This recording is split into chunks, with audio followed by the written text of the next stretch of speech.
योजनानां सहस्त्रं तु सेनर्गच्छत् पिपीलिका आगच्छन् वैन्तयोपि पदमेकं न गच्छति। जी, तो स्कूल में या कॉलेज में कभी कभी ऐसा होता है ना कि जो लड़कियां मतलब ज़्यादा खूबसूरत रहती हैं उनके पीछे थोड़े लड़के भी ज़्यादा रहते हैं। तो ऐसा कभी कोई इंसिडेंट आपके साथ कभी कुछ हुआ हो? बस मेरे दिमाग में यही आया कि हे शिव जी, आज की रात मुझे बचा लो। आप कब ऐसा सोची कि आपको राजनीति में कदम रखना चाहिए? अब मेरे लिए पार्टी जाति कोई मायने नहीं रहता। भाजपा का मतलब हमारी संस्कृति, हमारी संस्कृति की सुरक्षा। भाजपा का मतलब सनातन को सम्मान। तो आपको ऐसा नहीं लग रहा कि लोग कहीं ना कहीं इन्फ्लुएंस हो रहे हैं योगी जी से, वो नाम जो बदलने का है? ये सब पूरी तरह ना लंगड़े बहाने हैं। लोगों ने इसके लिए मतलब अपना पर्सनल जीवन को त्यागा है और लोगों के लिए जीकर इस पार्टी को बनाया है। विकास नहीं देखेंगे वही जीते, क्योंकि मेरी जाति का चाहे जो हो जाए। मेरी जाति की राजनीति होती है मेरे ससुराल में, तो इधर नहीं आ जाती मैं। वैसे ज़रूरत है किरण प्रभाकर जैसे कुछ शख्सियत का जो जमीन पे उतरे तो जातिवाद तो एकदम हवा हो जाएगा। उनके लिए आप क्या कहना चाहेंगी? कौन कौन सी कठिनाइयाँ ऐसी हैं, समस्याएं जो है वो सामने आ सकती? तो जो हमने अपने 11 संकल्प बताए थे, उसी 11 संकल्प को मतलब देखते हुए हमने जो हमारे अभी एनडीए का संकल्प पत्र आया है, तो उसमें उसकी वो छाप दिखाई दे रहा है। कभी आप ऐसा कभी अंदर से मन या कभी ट्राई की मॉडलिंग या बॉलीवुड में जाने का या भोजपुरी इंडस्ट्री में ही जाने का, कभी भी एक्टिंग वगैरह? जो भी मेरे पास जो सामर्थ्य है, जो भी मेरे पास मेरे अकाउंट में है, वो सब कुछ के जरिए मैं अपनी जनता को, जो काराकाट के जो लोग हैं, जो काराकाट लोकसभा क्षेत्र जिसमें रोहतास जिला और औरंगाबाद जिला दोनों शामिल है, मैं उनके लिए उन सब चीज़ों के साथ आजीवन आई हूँ। अब मुझे मरना भी है मेरे क्षेत्र में। आपके अनुसार बिहार की असली ताकत क्या है? मतलब उनकी जनता, उसकी संस्कृति या उसकी संघर्षशीलता? राम मंदिर बनवा दिए ना, हमारे राम जी के साथ इंसाफ हो गया है ना। हमारा जम्मू कश्मीर में 370 की बात कर रही थी। Oh my God. वाइफ पत्नी जो होती है वो बिस्तर तक पत्नी होती है। चलन यहाँ से सुपुआ के जोना में 76 गो छेद बा। नीतीश कुमार जो है अब वो सही नहीं है, मेंटली फिजिकली स्वास्थ्य जो है उनका अब सही नहीं चल रहा है। लेकिन उन्होंने वो नुकसान सहना गवारा किया। तो मतलब क्या खेसारी जी, आपको क्या लगता है इससे पहले वो ठीक थे और आरजेडी का भावा लग गया उन्हें? ऐसा सोच रहे हो, अपनी सोच को मार डालो और बढ़िया बोलना शुरू करो। नमस्कार, मैं निकेता शर्मा, आप देख रहे हैं न्यूज़ हाट का पॉडकास्ट और आज हमारे साथ मौजूद है काराकाट विधानसभा क्षेत्र से भाजपा की सक्रिय और लोकप्रिय नेत्री श्रीमती किरण प्रभाकर जी। नमस्कार किरण जी, आपका बहुत बहुत स्वागत है हमारे न्यूज़ हाट के पॉडकास्ट में। नमस्कार आपको भी और आपके सारे दर्शकों को भी किरण प्रभाकर का नमस्कार, सादर प्रणाम। किरण जी, सवाल जवाब तो हम करेंगे आगे, लेकिन आपको देखते ही सबसे पहला मेरे मन में जो सवाल आया वो मैं पूछना चाहती हूँ। जैसे आप इतनी खूबसूरत है, आपकी पर्सनैलिटी इतनी अच्छी है, तो मतलब आसपास के लोग, स्कूल, कॉलेज, हर जगह आपकी चर्चा तो ज़रूर होती होंगी। आपका घर हो या बाहर हो, हर जगह क्या मतलब इस पर क्या कहना चाहेंगी? हाँ, महादेव की कृपा है कि भगवान ने इस जीवन में मुझे सब कुछ दिया। एक अच्छा घर परिवार, सब तरह से कहते हैं ना, आर्थिक स्थिति भी अच्छी थी, भाई बंधु, गांव वालों का प्यार, सब कुछ देने के साथ साथ मुझे अच्छी शकल सूरत भी दी, तो बेशक लोग पसंद करते हैं। जी, तो स्कूल में या कॉलेज में कभी कभी ऐसा होता है ना कि जो लड़कियां मतलब ज़्यादा खूबसूरत रहती हैं उनके पीछे थोड़े लड़के भी ज़्यादा रहते हैं। तो ऐसा कभी कोई इंसिडेंट आपके साथ कभी कुछ हुआ हो जिसकी वजह से कोई परेशानी ही झेलनी पड़ गई हो? नहीं नहीं नहीं, ऐसा कभी कुछ नहीं हुआ। इस तरह का कोई मतलब, अगर आप मुझे बोल रहे हैं कि अगर ये फेस ब्यूटीफुल है चाहे कुछ भी, तो ये चीज़, ये मेरा ब्यूटी कभी मेरे लिए गलत नहीं बना। ये जब भी हुआ तो मेरे लिए प्लस पॉइंट था मेरे लाइफ में हमेशा। जैसे कि इसकी वजह से कहीं शादी ब्याह में जाओ तो सब कोई बोलते थे है ना, रिश्ते भी आने शुरू हो जाते होंगे।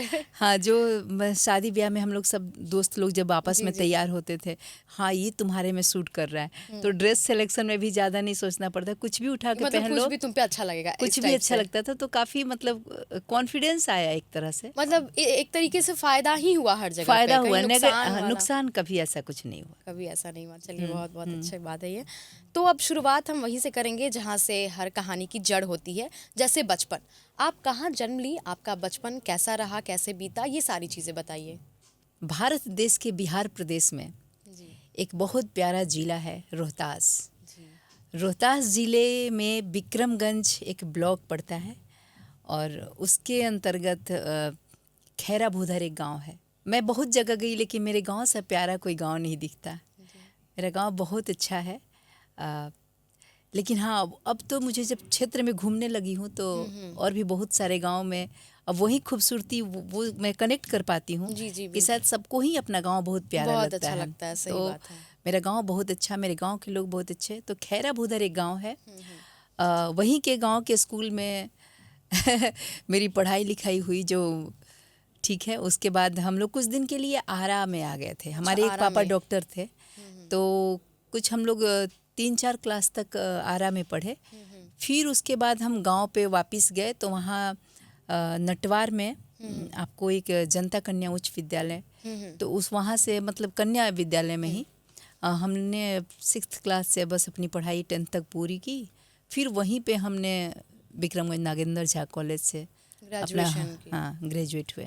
आगे आपसे जानना चाहेंगे कि जैसे आप कब राजनीति जैसा इतना ज़्यादा जो क्षेत्र है इसमें आने के लिए लोग बहुत ज़्यादा सोचते हैं, हिम्मत चाहिए होता है लोगों को, आप कब ऐसा सोची कि आपको राजनीति में कदम रखना चाहिए? इसकी कहानी शुरू होती है एक समाज सेवा के विचार से। जी मेरे दिमाग में ऐसी बात आई, एक इंसिडेंट से ऐसा हो गया कि लगा कि हम किसी भी समय कुछ भी हो सकता है और हम इस ज़िंदगी में नहीं रह सकते हैं। तो ये तो मान के चलो कि जो जन्म लिया है उसको निकलना है यहाँ से। करना तो है। तो वो दिमाग में है कि ऐसा नहीं कि हम बूढ़े होकर ही मरेंगे। चाहे मान लो बूढ़े होकर ही मरे तो आपको काम करने का सामर्थ्य कब तक है? तो जब आप युवावस्था में हो तो है। तो हमें लगा कि हमें कुछ करना है अपने मातृभूमि को, अपने माता पिता को। ये कब, मतलब ऐसा कौन सा पॉइंट आया लाइफ का, कब आया, कौन सा ऐसा समय था जब लगा कि नहीं समाज सेवा ही करना चाहिए, ये राजनीति में जाना चाहिए, इतना चुनौतीपूर्ण क्षेत्र है? नहीं, मैं वही बता रही हूँ, जो वो मेरे दिमाग में आया कि हमें कुछ करना है तो हमें पहले ही लगा था कि हम अपने मातृभूमि की जो महिलाएं हैं जो यात्रा पर जाना चाहती हैं तो मैं उनको यात्रा पे ले जाया करूँगी, मैं तीर्थ यात्रा पे। ऐसे हर साल जितना हो सकता है, जितना मेरा पॉकेट अलाउ करे, जितने में घुमा पाने में मैं समर्थ हो सकूं। तो उसी दौरान जब हमें उन लोगों को लेके जब मैं गई चारों तरफ मैं घूमी तो मुझे इतना अच्छा लगा और मुझे लगा कि हम दिल्ली में क्या कर रहे हैं, हम क्यों अपना समय वेस्ट कर रहे हैं लाइफ का, अब हमें अपने क्षेत्र को ही देना है। तो इसी में जब मैं देने आई तो लगा कि नहीं, मैं बहुत सारा काम जब करने लगी, क्षेत्र में घूमने लगी, लोगों से मिलने लगी, तो मुझे लगा कि यहाँ पे ना धन का बहुत अभाव है, पैसे की कमी है, लोग एक एक पाई के लिए तरसते हैं। यहाँ हमको रह के धन के लिए काम करना चाहिए। तो मैं फिर प्रोस्पेरिटी के लिए काम करने लगी और फिर लगा कि नहीं, बिना सिस्टम में गए काम ना होगा। तो ये बात है समाज सेवा से राजनीति में जाने की। लेकिन आपने क्वेश्चन किया कि आपके मन में समाज सेवा की भाव भी कैसे, हाँ, मतलब कब आई? ऐसा कभी तो लगता है ना कि या तो कोई संकट आ जाता हो तो लगता हो कि यार मेरे पास ये पावर होना चाहिए था, या तो किसी को आप देखते हैं कि कोई गरीब हो या कोई लाचार व्यक्ति हो, उन लोगों को देखकर, ऐसे वर्ग को देखकर लगता है कि नहीं कुछ इन लोगों के लिए करना चाहिए। तो वो एक अंदर से कोई एक ऐसा टाइम होता है ना, एक पॉइंट जहाँ हिट करता है। वो तो मैं शुरू से अपने लोगों, ये तो मेरा बचपन से उस तरह का मेरा परवरिश ही हुआ कि मैं जो भी हो सकता है, शुरू से जो भी हो पाया मैंने लोगों के लिए हमेशा किया, हमेशा से। लेकिन वो कौन सा आप बता रहे हैं क्या चीज़ जो थोड़ा सा दिल को झकझोर के रख दिया, हो जाता है, एक घटना घटी।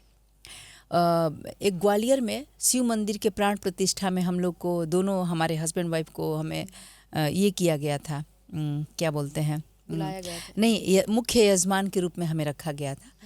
और उसमें ही एक रात पहले, जैसे कल मंदिर का प्राण प्रतिष्ठा है तो एक रात जस्ट पहले एक एक्सीडेंट हुआ, मैं सीढ़ियों से गिर गई और पकड़ने को कुछ नहीं था।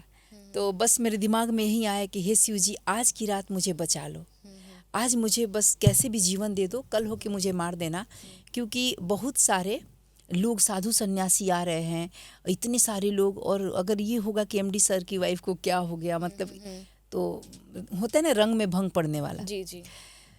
तो ठीक है, जब मैं वहाँ से उठी तो देखा कि मेरे को कुछ नहीं हुआ। मैं देखने पर लगा कि सब कुछ दिख रहा है, चलने पे लगा चल पा रही हूँ, सब कुछ ठीक था।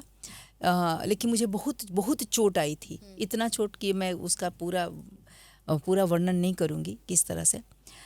तो उसमें फिर लेकिन अगली रात पूरी रात मैं उसी मेडिटेशन में रही, मतलब ध्यान में कि भगवान मुझे, क्योंकि मैं खड़ी भी नहीं हो पा रही थी। जी। फिर उसके बाद चलना था, मेरा पैर ही नहीं उठ रहा क्योंकि रड भी इसमें घुस गया था। तो बहुत बुरा एक्सीडेंट था एक तरह से, लेकिन फिर भी मुझे कुछ नहीं हुआ था। लेकिन अंदर अंदर मुझे बहुत तकलीफ हो रही थी, बहुत चोट, मतलब दर्द महसूस हो रहा था। तो उस समय हमने लगा कि पूजा अगले दिन तो मेरा पूरा बढ़िया से हुआ, 9 घंटे का पूजा चला।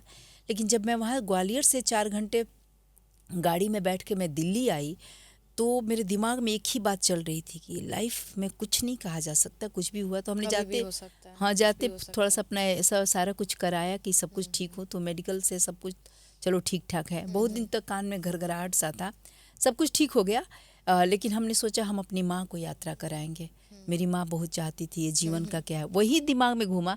तो फिर लगा माँ ही क्यों, माँ जैसी कितनी माएँ हैं, तो सबके लिए हमें कुछ करना है। वहीं से हम सारी महिलाओं को यात्रा पे लेकर निकले और ये सब होने लगा फिर। अच्छा, वो एक ऐसा मोमेंट आया जब लगा कि मतलब लाइफ का कोई ठिकाना नहीं है, कभी भी कुछ भी हो सकता है। उसी पे आप सोचे कि माँ के साथ में और भी जितनी भी महिलाएं हैं। हाँ, वही महिलाओं को लेके जाने की जब बात हुई तो मैं गई। तो जो 4-5 दिवसीय यात्रा थी, वो 5 दिन उन महिलाओं के बीच में गुजारने के बाद मेरा पूरा मूड बदल गया। अब इतना मूड बदल गया कि मैंने वापस दिल्ली लौट के नहीं जाने का फैसला किया। जी।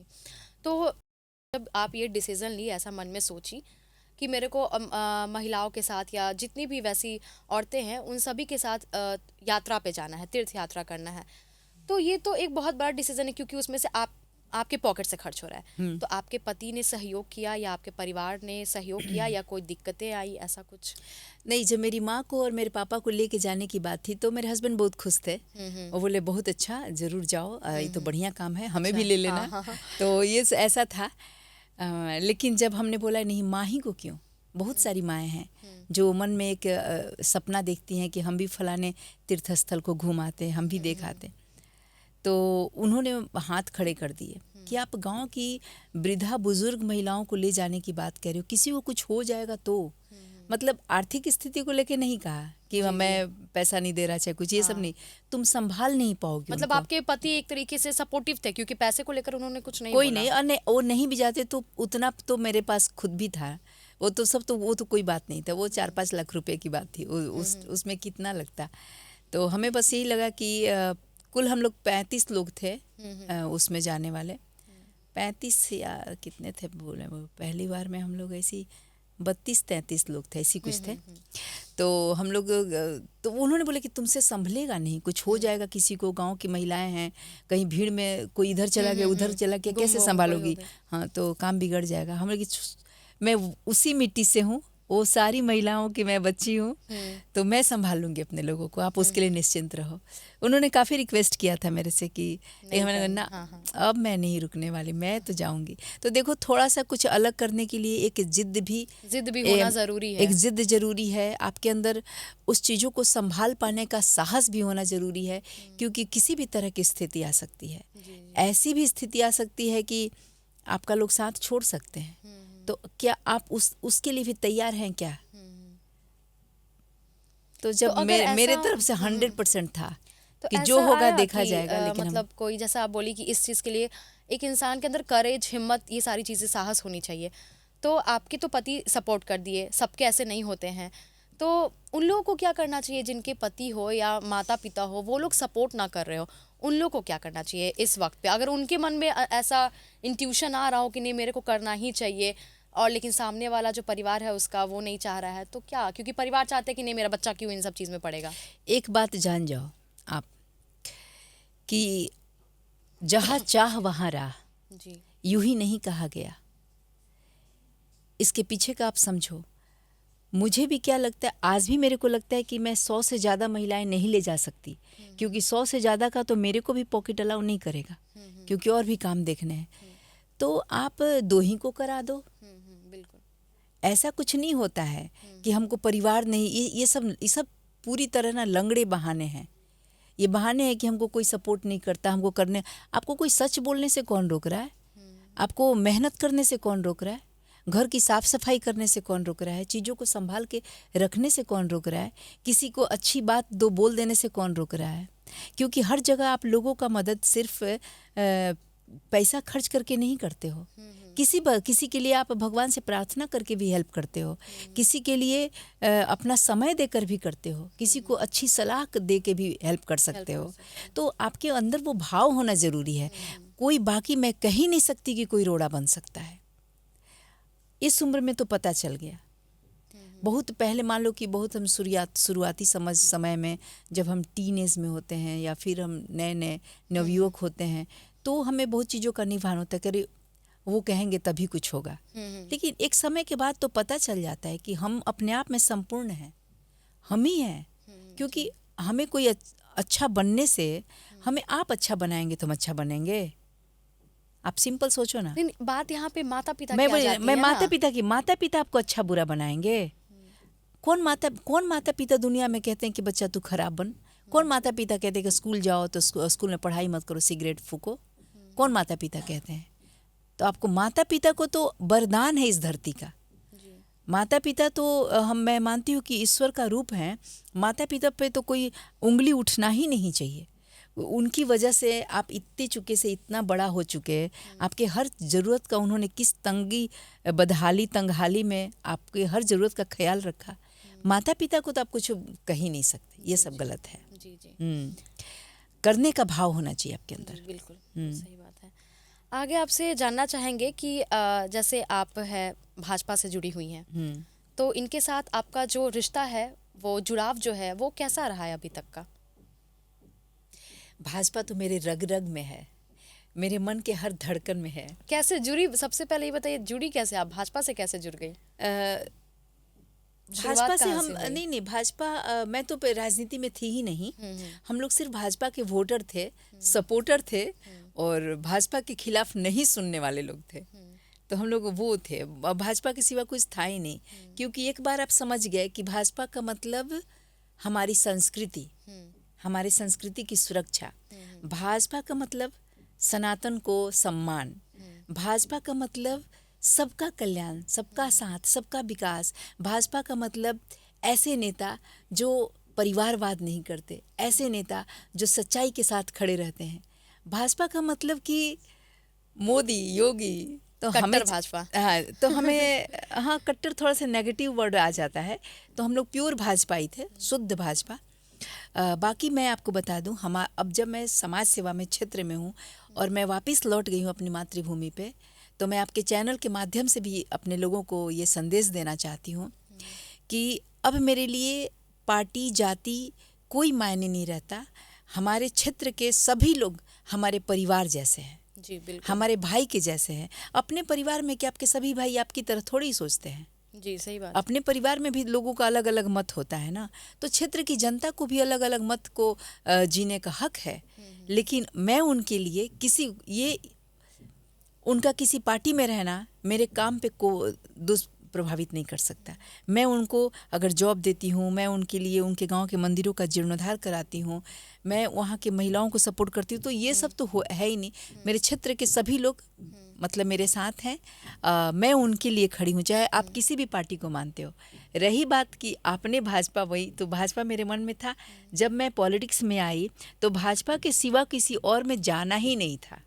जी, किसी ने इंस्पायर किया ऐसा कि मतलब कोई लीडर जो हो, कोई नेता भाजपा के ही या किसी कहीं और? जैसे आप बोली भाजपा प्रेमी आप शुरू से रही है, उनके खिलाफ नहीं सुनना चाहती थी, तो मतलब कोई ऐसा इंस्पिरेशन आपका कोई भाजपा के जिससे आप प्रेरित हुई हो नेता? अटल बिहारी वाजपेयी। अटल बिहारी वाजपेयी, अगर मैं जब कभी किसी भी का मैं कोई स्पीच ना सुनूं, लेकिन मैं वाजपेयी जी का स्पीच सुनती थी। कैसे भी टाइम लगा करके, जब 15 अगस्त को होता तो हमारे पास रेडियो था, तो मैं रेडियो पर भी सुनती थी बहुत पहले। मुझे अभी कौन से कोई नेता का नाम बताइए? बिल्कुल हमारे मोदी जी हैं, योगी जी हैं हमारे। अब तो जैसे हमारे बीजेपी के नहीं हैं, लेकिन अगर आप एक नेता का बात करोगे तो हमको अपने नीतीश कुमार जी भी बहुत पसंद है। जी जी, बहुत ज़्यादा। तो आप जैसे भाजपा का बात की कि आप एकदम प्रेमी रही हैं भाजपा का शुरू से ही, मतलब उनके खिलाफ नहीं सुनना चाहती हैं, तो भाजपा से ही इतना ज़्यादा प्यार है, तो भाजपा जैसे आप बताइए भाजपा का मतलब है सनातन धर्म, संस्कृति, ये सारी चीज़ें। तो एक मैथिली भारत ठाकुर। है, मैं आपको बता दूं, भाजपा जो है ना, हमारा भारत है, हमारी देश की छवि को दर्शाता है। जी जी। जो हमारी संस्कृति है ना, उस पे आधारित है। जैसे आप बीजेपी पार्टी को भी आप अगर बहुत गहराई में जाओगे तो कैसे कैसे हुआ है, जब सब कुछ पढ़ोगे तो ये किसी के त्याग से बनी ये कहानी है। जी जी। तो लोगों ने इसके लिए मतलब अपना पर्सनल जीवन को त्यागा है और लोगों के लिए जीकर इस पार्टी को बनाया है। तो ये चीज़ अलग है, इसके पीछे ना त्याग है, और मनुष्य का सबसे बड़ा गुण त्याग ही होता है। ये गुण मिलेंगे आपको इस। जी आपसे एक और सवाल था जी, इसी पॉइंट से, इसी चीज़ से रिलेटेड, कि भाजपा की ही प्रत्याशी है मैथिली ठाकुर भी, ठीक है। तो इस बार वजह से वो चुनाव भी लड़ रही हैं, तो इनका जो है ये बोली है अलीनगर को बदलकर सीतानगर या मैथिली नगर या जानकी नगर नाम रखने को। तो उन जैसे आप भी बोली कि भाजपा का मतलब है संस्कृति, सम्मान, जो भी सनातन है, ये सारी चीज़ें, देश प्रेम, हाँ। जनता की सेवा, ये सब है। हाँ। तो ये इस पे आप क्या कहना चाहेंगी, जो उन्होंने बोला कि अलीनगर का नाम बदल के सीतानगर या जानकी नगर या मैथिली नगर रखना चाहती हैं वो? ये तो बहुत अच्छे उनके ऊंचे संस्कार हैं जो उनके मन में ये ख्याल आया। तो इस चीज़ से नहीं, क्यों अलीनगर, क्यों? मैं कह रही हूँ सीता जी के जन्मभूमि को, सीता जी के जगह को अगर सीतानगर कह रहे हैं तो क्या बुरा है? नहीं नहीं, बिल्कुल बुराई की बात इसमें तो फिर बिल्कुल इसमें भी नहीं क्वेश्चन है। ही नहीं उठना नहीं चाहिए। नहीं, सवाल ये है कि क्या सीतानगर नाम रखने से वहाँ पे हेल्थ केयर या डेवलपमेंट या एजुकेशन आ जाएगा? अलीनगर नाम रहने से क्या हेल्थ केयर एजुकेशन को दिक्कत मतलब आ रहा है? तो मतलब उन्हें नाम से कुछ नहीं होने वाला है, आपको काम करना पड़ेगा। और नाम बदलने का बात है कि अगर किसी का जगह है तो उसको हक मिलना चाहिए। क्या है, राम जी के मंदिर को रामनगर कह देंगे तो क्या दिक्कत है? कोई बात थोड़ी है। तो आपको ऐसा नहीं लग रहा कि लोग कहीं ना कहीं इन्फ्लुएंस हो रहे हैं योगी जी से, वो नाम जो बदलने का है, तो लोग यहाँ पे इन्फ्लुएंस हो रहे हैं कि चलिए हम भी नाम बदलते हैं तो कुछ अच्छा, लोग में थोड़ा चर्चा का विषय बनेगा ये चीज़? नहीं, अपने चर्चा के लिए नाम थोड़े बदला जाता है। एक बार नाम बदला गया, इसलिए एक बार नाम बदला गया कि वो अब सदियों तक रहेगा। उस जगह को एक सम्मान मिलता है। हाँ, उसको आप ऐसे नहीं लो कि हम इसलिए नाम बदलने के हम चर्चित हो जाएं। ये मनसा अगर है तो गलत बात है। नहीं नहीं नहीं, वो मनसा नहीं है। वो किसी के साथ इंसाफ होना चाहिए, उस जगह के साथ, वहाँ रह रहे लोगों के साथ। जी। हम्म। आगे आप ये बताइए कि जैसे काराकाट से आपका लगाव कैसे हुआ, क्या जुड़ाव है? तो काराकाट की बेटी हूँ मैं, वही मैंने अभी बताया ना जी, कि जी। वहीं पे पली बढ़ी, वहीं पे जन्मी, वहीं पे पढ़ाई लिखाई हुई, पूरी तरह से वहीं की हूँ मैं। तो वहाँ की तो आप बेटी है, जैसे फिर आपकी शादी हुई तो फिर से जुड़ाव उस जगह से? देखो, मैं सच पे चलती हूँ। शादी हुई, वहाँ का सम्मान है, वहाँ के लोगों के लिए बहुत रिस्पेक्ट है, बहुत प्यार भी है।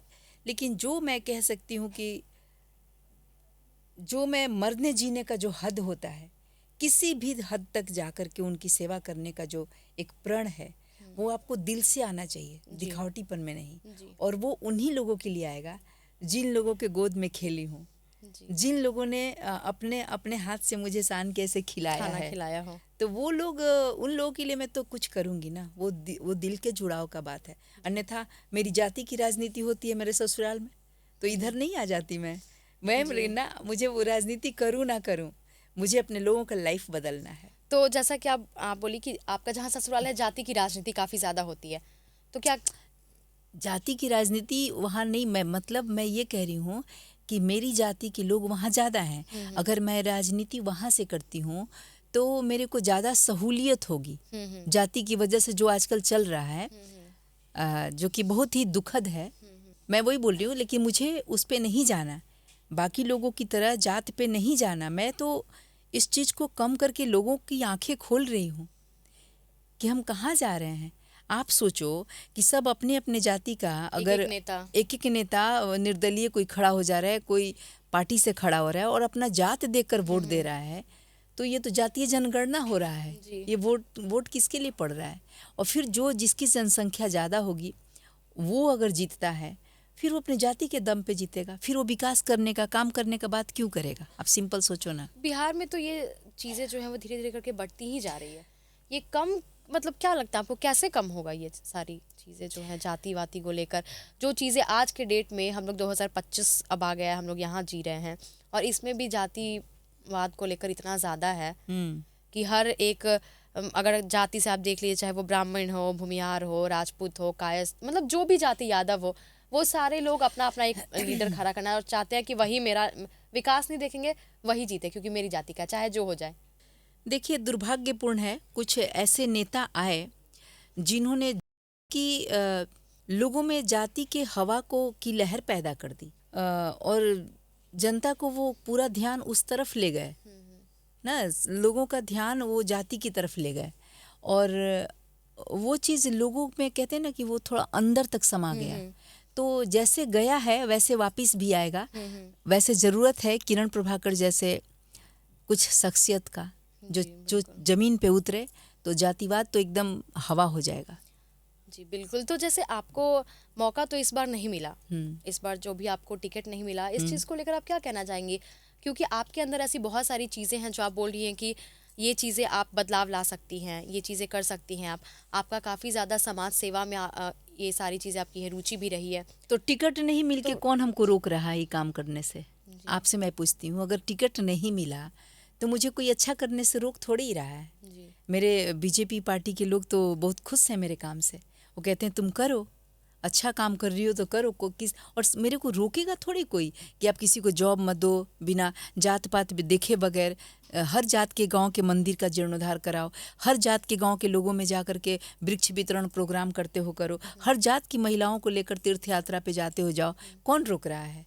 तो टिकट मिले ना मिले मेरे अच्छे काम को कौन रोक रहा है? वो तो मैं करूँगी। हाँ, अगर टिकट मिलता तो टिकट पाने के बाद जो मेरे अंदर एक सामर्थ्य आती कि मैं अपने एक हस्ताक्षर से कुछ कह सकती, मैं अपने जनता की ज़रूरत की आवाज़ बन सकती, तो वो एक चीज़ होता। लेकिन फिर भी अभी बहुत काम है करने को, और मुझे अपने पार्टी के शीर्ष नेतृत्व पे, उनके निर्णयों पे बहुत भरोसा है। वो ज़रूर जो उनको सही लगेगा वहीं करेंगे। तो कहीं ना कहीं आप एक एग्जाम्पल सेट कर सकती हैं कि अगर जिसको समाज सेवा करने का, अगर जिसके मन में इच्छा हो, वो कैसे भी कर सकता है। ज़रूरी नहीं है कि आपको एक पोजीशन मिले तभी। समाज सेवा लोग कैसे भी कर सकते हैं। एकदम एकदम एकदम कोई बात ही नहीं है। नहीं, क्योंकि बहुत से लोग ऐसे राजनीति और समाज सेवा पूरी तरह से दो चीज़ है जी। जैसे मैंने बोला ना कि मेरे अंदर समाज सेवा की ही बात आई थी ना, कि मुझे अपने मातृभूमि पे रह रहे लोगों के लिए काम करना है। जी जी, यही बात मेरे दिमाग में थी ना, और वो काम करने के दौरान लगा कि नहीं, कुछ और बेहतर किया जा सकता है। बस इतना ही क्यों किया जाए कि सिर्फ धन बढ़ाया जाए, कुछ और भी किया जा सकता है। तो उसके लिए सिस्टम में जाना पड़ेगा। तो वहाँ से समाज सेवा से जो यात्रा ना ऊपर की तरफ बढ़ी कि थोड़ा राजनीति में भी जाते हैं तो कुछ कर पाते हैं। बाकी ये तो चलता ही रहेगा, कौन रोक रहा है आपको। अगला सवाल है कि अगर आपको मौका मिले तो आप अपने क्षेत्र में 5 प्रमुख विकास कार्य कौन से करती? हालांकि एक चीज़ तो हो गया है कि अभी जो गांव में कहीं कहीं गई तो लोगों ने बोला कि यहाँ कुछ कुछ ऐसे पुल उल बनना ज़रूरी है हमारे क्षेत्र में, जिससे मतलब अगर एक विक्रमगंज के 2 पार्ट को जोड़ने के लिए एक ही पुल है, वहाँ से एक गांव पड़ता है, वहाँ पे भी कोई रास्ता नहीं है। तो लोगों ने जब बताया तो पहले तो लगता था कि इतना सारा गांव सड़क का जाल बिछ गया है, अब इसकी तो कोई बात ही नहीं है। लेकिन जब लोगों ने बताया, उनका रियल दर्द देखा कि हाँ थोड़ा सा कहीं कहीं बाकी ये तो है, तो लगता है कि वो कनेक्टिविटी वाला जो भी थोड़ा सा बचा खुचा है, बाकी तो सब कुछ हो ही गया है।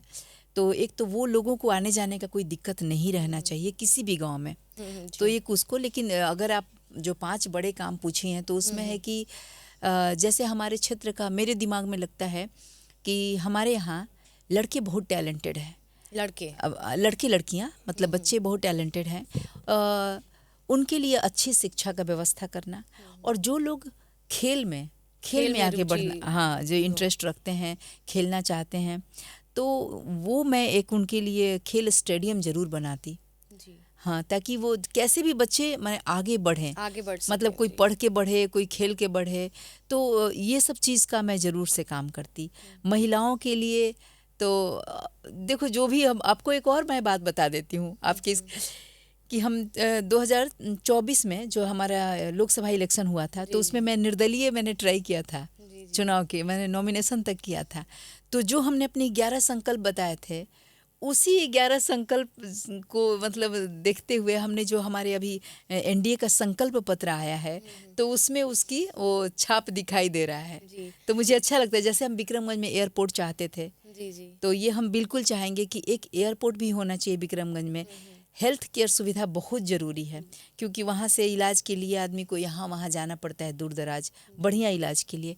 तो एक उसका भी, क्योंकि मेरे पापा की भी इच्छा थी हाँ जी जी कि हम लोग जो मान लो मेरी उम्र के लोग हैं, सब कोई अफोर्ड नहीं कर सकता अफोर्ड नहीं कि कर सकते हाँ कि कि हम दिल्ली जाएं, पटना जाएं, चाहे कहीं, तो अपने क्षेत्र में तो होना ज़रूरी है ना, क्योंकि आबादी देख करके, जी इतनी बिल्कुल आबादी है तो आपको यहाँ पर इस तरह का कोई एजुकेशनल संस्थान होने चाहिए, हेल्थ वाला मतलब हॉस्पिटल होने चाहिए।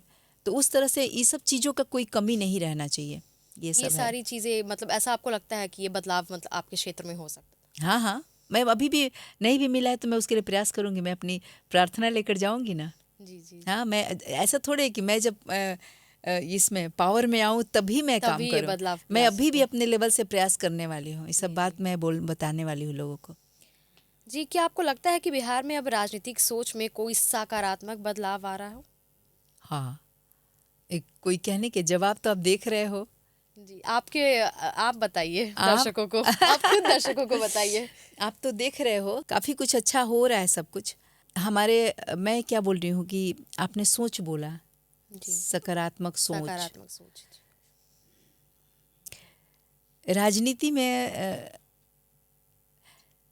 लोगों के बीच अगर एकता आ जाती ना, लोग आपस में अगर एक हो जाते, तो जब आपस में प्रेम हो जाता तो चीज़ें काफ़ी बदल जाती। लेकिन यहाँ पे है ना, उसको लंगी दे के उसको तो फिर खुद आगे राजनीति उसको चलेगी कैसे जब सुनो प्रेम ही ना। आ जाए? हाँ, वो उसको काट के उसको आगे बढ़ाओ, तो बड़ा पेचीदा सा क्वेश्चन है कि कुछ लोग तो हैं ही, ऐसा नहीं है, बहुत लोग हैं जो बहुत सकारात्मक सोचते हैं, सकारात्मक करते हैं, सकारात्मक उनका कुछ लोग प्रेजेंस में ही है। आप बता सकती हैं वो कुछ लोग? बिल्कुल हैं कुछ लोग, इसमें कोई दो राय नहीं है। आप देख रहे हैं, बड़े चेहरे हैं आप उनके।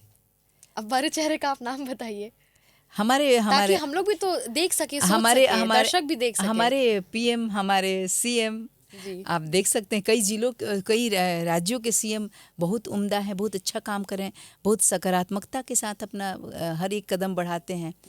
बाकी लोकल राजनीति थोड़ी गड़बड़ है, इसमें कोई जी दो जी राय नहीं। हाँ, इसके वहाँ पे पीछे क्या लगता है, क्या हो सकता है सबसे बड़ा कारण?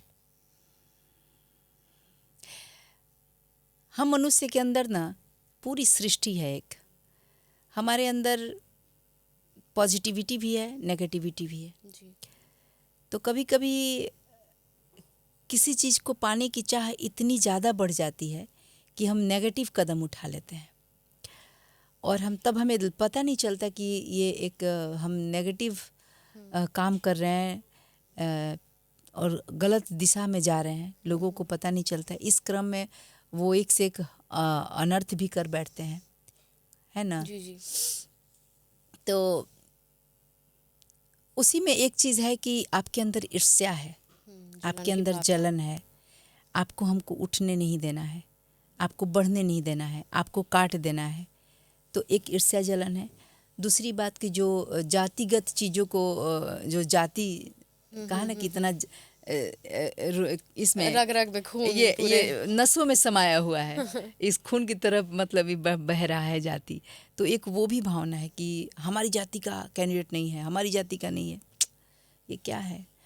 तो ये सब है, ये जाति और ईर्ष्या, हमको तो दो चीज़ ही लगता है। जी जी हम्म इसके कारण हो सकता है ये सारी चीजें। हम्म आगे है कि मतलब किरण जी आप एक महिला हैं, हम्म तो आपके जैसे कई महिलाएं और भी है जो राजनीति में अपना कदम रखना चाह रही हो, हम्म उनके लिए आप क्या कहना चाहेंगी? कौन कौन सी कठिनाइयाँ ऐसी हैं, समस्याएं जो है वो सामने आ सकती है, चुनौतियाँ हैं जो सामने आ सकती हैं, क्या कुछ झेलना पड़ सकता है? झेलना ही पड़ेगा आपको, और कोई चुनौती नहीं है। बस आपको क्या है ना, जो हमारा संसार है, समाज है ना, ये बड़ा ही पुरुषवादी सोच का है। हम्म तो यहाँ महिलाओं को थोड़ा देखते हैं ना मेल कि डोमिनेटेड हाँ कि सोसाइटी। थोड़ा सा आगे बढ़ रहे हैं तो उनकी टांग खिंचाई करो, उनको मत बढ़ने दो, तो थोड़ा उनका ईगो हर्ट होता है। जी जी तो मेल मैं कह ईगो रही हर्ट हो कि जाता तो है। उनके ईगो को हर्ट करके, लात मार के, जो भी गलत सोच वाले लोग हैं उनको हटा के आप बेहिचक आगे बढ़ो।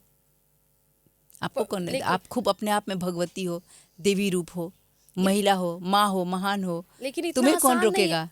ये यही तो बात है ना, आसान नहीं है ना ये चीज़। आप आएंगी तो कितनी सारी मुश्किलें हैं। जब आप आती हैं किसी भी ऐसे फील्ड में, तो बहुत, जहाँ सोसाइटी का आप कुछ करना चाहेंगी वहाँ बहुत सारी मुश्किलें हैं। तो उन सब चीज़ों को कैसे सामना, सब हाँ, लोग तो इतने आप मत स्ट्रांग ना नहीं होते हैं। निकलो, तब आप मत निकलो। आपके अंदर उन सब से लड़ने की जब क्षमता ही नहीं है, आपके अंदर वो साहस ही नहीं है, तो आप मत निकलो। सिंपल सा बात है। हमने बोला ना अभी कि हमारे अंदर वो सब कुछ पॉजिटिव नेगेटिव बहुत स्ट्रांग हमारे अंदर गुण है, समझे?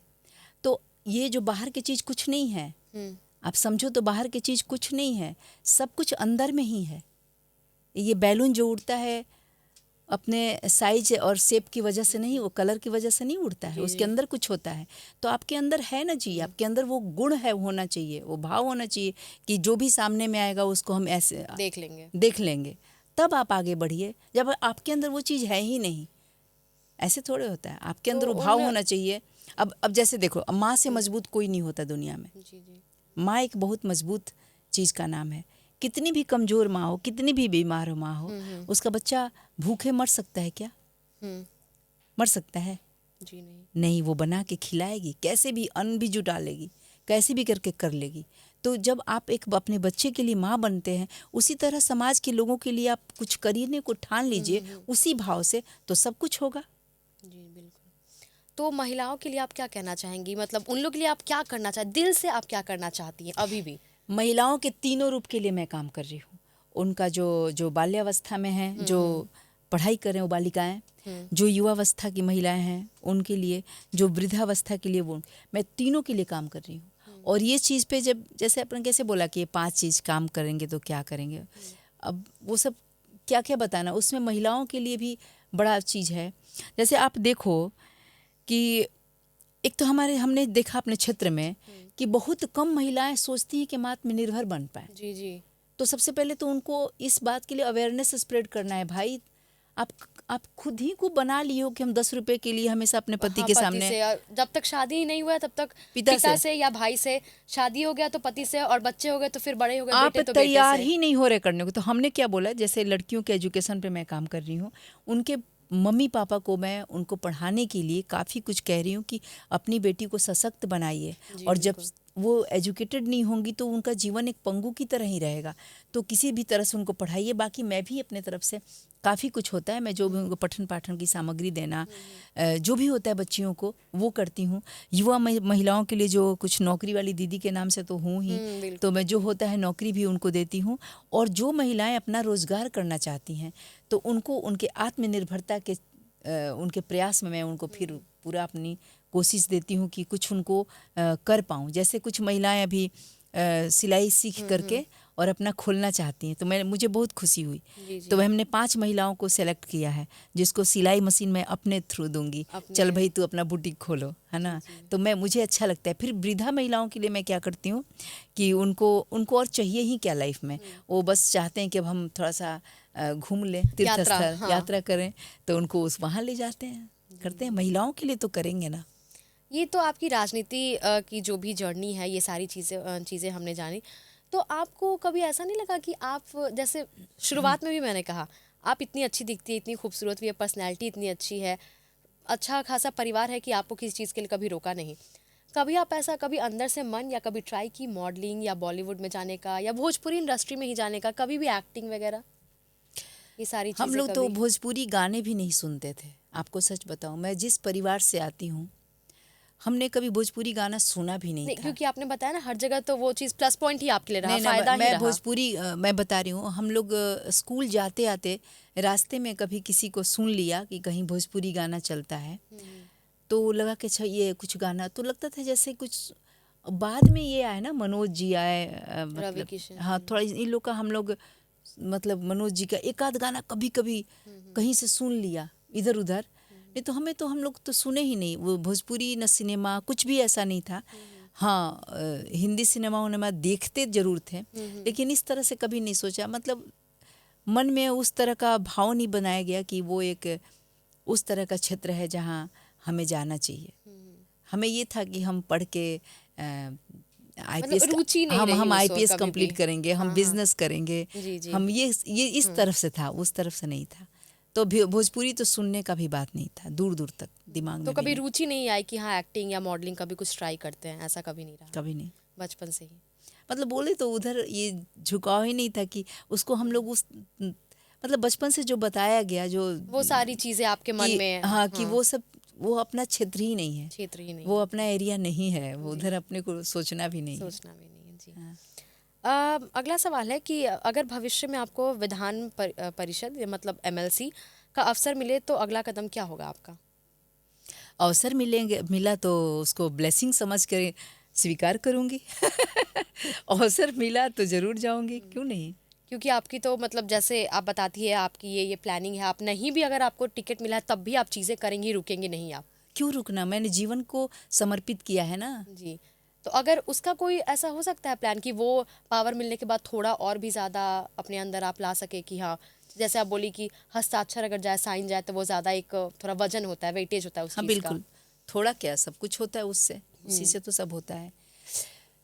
बिल्कुल हाँ, मिलेगा तो हमारा सौभाग्य जगेगा, हमारा भी हमारे लोगों का सौभाग्य जगेगा, और वो होना ही है। एक दिन तो जो होगा सो होगा, लेकिन अभी जो मुझे कल का कल देखेंगे, आज जो मुझे करना है करना है। और मैं आपको एक बात बता दूं, मैंने अपना पूरा जीवन जो भी मेरे पास जो सामर्थ्य है, जो भी मेरे पास मेरे अकाउंट में है, वो सब कुछ के जरिए मैं अपनी जनता को, जो काराकाट के जो लोग हैं, जो काराकाट लोकसभा क्षेत्र जिसमें रोहतास जिला और औरंगाबाद जिला दोनों शामिल है, मैं उनके लिए उन सब चीज़ों के साथ आजीवन आई हूँ।